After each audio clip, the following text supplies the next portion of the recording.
15 नवंबर 2024 से 29 मार्च 2025 तक शनि चलेंगे सीधी चाल। जी हाँ मित्रों, शनि देव वक्र चाल छोड़कर अब मार्गी चाल चलने वाले हैं। तो शनि देव की सीधी चाल मकर लग्न व धनु लग्न के जातकों के जीवन में किस प्रकार से करेगी कमाल या मचाएगी धमाल, आज इस वीडियो में हम चर्चा करने जा रहे हैं। नमस्कार मित्रों, मैं श्वेता मिश्रा एक बार फिर आप सभी का बहुत बहुत स्वागत करती हूँ। मित्रों, आज इस वीडियो में हम जानेंगे कि शनि देव जब सीधी चाल चलेंगे तो उसका किस प्रकार का प्रभाव धनु लग्न व मकर लग्न के जातकों के जीवन में पड़ने वाला है। सबसे पहले जान लेते हैं धनु लग्न के जातकों के बारे में। यदि आपकी लग्न कुंडली के प्रथम भाव में नंबर लिखा है 9, तो आप धनु लग्न के जातक हैं। ऐसी स्थिति में शनि देव अपनी मूल त्रिकोण राशि में पूरी तरह से पावरफुल होकर आपके तृतीय भाव में विचरण कर रहे हैं। पिछले दिनों वक्र दृष्टि होने के कारण आपके जीवन में धन से संबंधित उतार चढ़ाव की स्थिति बनी होगी। इसके साथ ही परिवार से संबंधित चिंताएं आपके जीवन में चल रही होंगी। साथ ही आपने महसूस किया होगा कि आपकी वाणी जितनी प्रभावशाली है, इन दिनों उसका प्रभाव काम नहीं कर रहा है। साथ ही संतान से संबंधित छोटी मोटी चिंताएं आपके जीवन में बनी होंगी। अचानक से कोई नुकसान आपने महसूस किया होगा, आकस्मिक नुकसान आपके जीवन में देखने को मिला होगा। इसके साथ ही बहुत भागा दौड़ी करने पर, एफर्ट्स लगाने पर भी वो रिजल्ट्स नहीं आ रहे जो आप एक्सपेक्ट करते हैं। भाग्य का पूर्णतया से साथ नहीं मिल रहा और व्यर्थ खर्चे हो रहे हैं। इस प्रकार की स्थिति पिछले दिनों आपके जीवन में बनी हुई थी, परंतु अब 15 मार्च से जब शनिदेव सीधी चाल चलेंगे तो सबसे पहले आपके जीवन में धन से संबंधित होने वाली परेशानियां कम हो जाएंगी। आपकी वाणी का जो प्रभाव पिछले दिनों कम हो गया था, अब वो पूरी प्रभावशाली तरीके से आपके जीवन में काम आएगी, यानी आपके कार्य अपने वाणी के माध्यम से बनने लगेंगे। परिवार के प्रति जो चिंताएं चल रही थी वो भी अब कम होती हुई जाएंगी। मेहनत आपको बहुत करनी पड़ेगी, लेकिन उसके रिजल्ट्स अब आपको मिलने लगेंगे। आकस्मिक नुकसान जो आपके जीवन में हो रहा था, सडन लॉस जो हो रहा था या पेट से संबंधित परेशानियां चल रही थी, उसमें अब कमी आने लग जाएगी।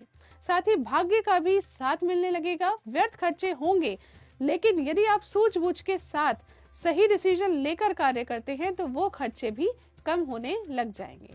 तो इस प्रकार से शनि देव की सीधी चाल का एक प्रकार से अच्छा रिजल्ट आपको अपने जीवन में देखने को मिलने वाला है, परंतु आपको करने होंगे कुछ उपाय ताकि शनि देव का पूर्ण आशीर्वाद आपको प्राप्त हो, जो कि वीडियो के अंत में मैं आपको बताऊंगी। अब आगे चल के जान लेते हैं मकर लग्न के जातकों के बारे में। यदि आपकी लग्न कुंडली के प्रथम भाव में नंबर लिखा है 10, तो आप मकर लग्न के जातक हैं। ऐसी स्थिति में शनि देव आपके द्वितीय भाव में स्थित है। पिछले दिनों वक्र स्थिति होने के कारण आपके लग्न पर शनि देव की दृष्टि थी। तब आपने देखा होगा कि डिसीजन लेने में पूरी तरह से सेटिस्फेक्शन आपको नहीं हो रहा है। हालांकि शनि देव आपके लग्नेश होते हैं और जब लग्न पर दृष्टि देते हैं तो उसके अच्छे रिजल्ट होते हैं, परंतु ये दृष्टि वक्र दृष्टि थी। वक्र दृष्टि के वो रिजल्ट्स नहीं होते हैं जो आप एक्सपेक्ट कर रहे हैं। तो कहीं ना कहीं डिसीजन लेने में कंफ्यूजन की स्थिति बनी हुई थी, या फिर डिसीजन लेने के बाद वो सेटिस्फेक्शन आपको महसूस नहीं हो रहा था। इसके साथ ही पैतृक संपत्ति से संबंधित भी छोटी मोटी बाधाएं आपके जीवन में चल रही थी। साथ ही कोई ना कोई कार्य में रुकावटें बार बार आना और उससे स्ट्रेस टेंशन की स्थिति आपके जीवन में बनना स्वाभाविक हो गया था। आमदनी में भी वो एक्सपेक्टेशन आपकी पूर्ण नहीं हो पा रही थी जो आप डिजर्व करते हैं। बड़े भाई बहनों के साथ संबंधों में भी अधिक एफर्ट्स लगाने पड़ रहे थे। छोटी छोटी हेल्थ से रिलेटेड इश्यूज भी चल रहे थे, परंतु अब जब शनिदेव सीधी चाल चलेंगे, अपनी मूल त्रिकोण राशि में पूरी तरह से पावरफुल हो जाएंगे, तब आप समझिए शनिदेव की मार्गी स्थिति आपके जीवन में कमाल करने वाली है। शनिदेव आपके द्वितीय भाव में स्थित है। द्वितीय भाव मित्रों धन का भाव होता है। अब आपकी धन से संबंधित परेशानियां कम होती हुई नजर आएंगी। परिवार में आपका मान सम्मान बढ़ेगा। आपकी वाणी बहुत प्रभावशाली हो जाएगी और वाणी के माध्यम से ही कार्य बनने लग जाएंगे। इसके साथ ही अगर मैं बात करूं तो आपके मार्ग में जितनी भी रुकावटें आ रही थी, ऑब्स्टेकल्स आ रहे थे, जिनसे आपको स्ट्रेस टेंशन की स्थिति बन रही थी, अब वो ऑब्स्टेकल्स भी, रुकावटें भी कम होती हुई नजर आएंगी। ससुराल से संबंधित, परिवार से संबंधित अच्छे योग बनेंगे। आपका मान सम्मान आपके ससुराल में, आपके परिवार में बढ़ेगा। साथ ही पैतृक संपत्ति से संबंधित निपटारा होने के योग बनते हैं। यदि आप प्रॉपर्टी में इन्वेस्ट करना चाहते हैं तो उसके अच्छे योग बन रहे हैं। साथ ही यदि बात की जाए आपकी आमदनी की, तो वो भी अब बढ़ने के योग बनते हैं। आय के स्रोतों में वृद्धि होने के योग बनते हैं और आपकी आमदनी बढ़ने से आपका बैंक बैलेंस बढ़ेगा, ऐसे योग भी बन रहे हैं। बड़े भाई बहनों से अब आपके संबंधों में मधुरता बढ़ेगी। साथ ही जो छोटी छोटी हेल्थ से संबंधित इश्यूज आपके जीवन में चल रहे थे, अब वो समाप्त होंगे और अब आपकी हेल्थ, स्वास्थ्य पहले से बहुत बेहतर होता हुआ दिखाई देगा। तो इस प्रकार से मकर लग्न के जातकों के लिए शनि देव का आशीर्वाद करने वाला है कमाल। अब जान लेते हैं कि धनु लग्न व मकर लग्न के जातकों को कौन से उपाय करने चाहिए। तो पहला उपाय है मित्रों, ओम शम शनिश्चराय नमः। इस मंत्र का प्रत्येक दिन 108 बार जाप कीजिए। ये जाप आप संध्या के समय यानी दिन ढलने के बाद करें तो इसके बहुत अच्छे रिजल्ट्स देखने को मिलते हैं। इसके साथ ही शनि चालीसा का पाठ करें और हनुमान चालीसा का पाठ भी करें। यदि आपने ये 3 उपाय किए तो आपको शनि देव का आशीर्वाद निश्चित तौर पर प्राप्त होगा। इसके साथ ही शनि देव मित्रों होते हैं न्याय प्रिय ग्रह।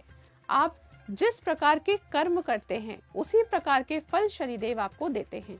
चाहे कितनी भी अच्छी महादशा चल रही हो, यदि आपके कर्म अच्छे नहीं हैं, यदि आपकी नीयत अच्छी नहीं है, यदि छल फरेब बेईमानी धोखाधड़ी आपके मन में आता है, यदि दूसरे का पैसा हड़प करने का आपके मन में स्थिति बनती है, तो निश्चित तौर पर कितनी भी अच्छी महादशा क्यों ना हो, शनि देव का आशीर्वाद आपको प्राप्त नहीं होगा। परंतु यदि आपके मन में अच्छी इंटेंशन है, अच्छी नीयत है, परोपकार की भावना है, सामने वाले की स्थिति को अच्छी प्रकार से समझकर आप उनके साथ व्यवहार करते हैं, किसी का दिल दुखाना, छल फरेब, बेईमानी, धोखाधड़ी आपके जहन में नहीं आता है, फिर चाहे आपकी महादशा खराब ही क्यों ना चल रही हो, शनि देव आपको अच्छे फल निश्चित तौर पर देंगे। तो आप समझ ही गए होंगे अब तक कि इस वक्त आपको अपनी इंटेंशंस प्योर रखनी है। अगर आपने इस चीज पर पूरा ध्यान दिया तो निश्चित तौर पर शनि देव का आशीर्वाद आपको अवश्य प्राप्त होगा। आशा करती हूँ ये जानकारी आपको पसंद आई होगी। यदि पसंद आए तो इस वीडियो को लाइक कीजिए, शेयर कीजिए, पेज को फॉलो कीजिए। अगले वीडियो में आपसे फिर मुलाकात होगी। तब तक के लिए नमस्कार।